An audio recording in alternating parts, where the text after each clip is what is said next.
Everyone, welcome to my YouTube channel and I hope आप लोग होंगे स्वस्थ मस्त अपने काम में व्यस्त होंगे। और आज आप सबके बीच मैं एक न्यू ब्लॉग के साथ जुड़ चुकी हूँ और बहुत ही दुखद घटना के साथ। तो भोजपुरी की लोकप्रिय गायिका श्रद्धा सिन्हा जी का देहांत हो चुका है। वो अब इस दुनिया में नहीं रही, तो उनको भावपूर्ण श्रद्धांजलि है और बहुत ही ज़्यादा दुख हो रहा है क्योंकि हम लोगों ने एक और रत्न खो दिया है। और कहीं ना कहीं छठी माँ से यही प्रार्थना है, छठी मैया से, कि उनके आत्मा को शांति दें और कहीं ना कहीं उनको फिर से इस दुनिया में लौटा दें किसी के रूप में।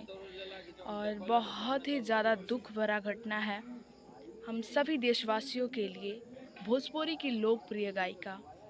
और बहुत ज़्यादा दुख हो रहा है।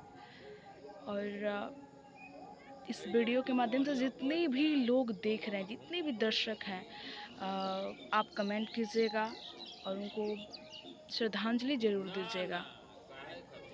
और मेरे चैनल पर न्यू होंगे तो सब्सक्राइब कर लीजिएगा और वीडियो को ज़्यादा से ज़्यादा शेयर कीजिए, लाइक कीजिए आप सभी लोग। और आप सभी लोग ही मेरे भगवान हैं, श्रोतागण हैं, सब कुछ हैं आप लोग, मेरी यूट्यूब फैमिली।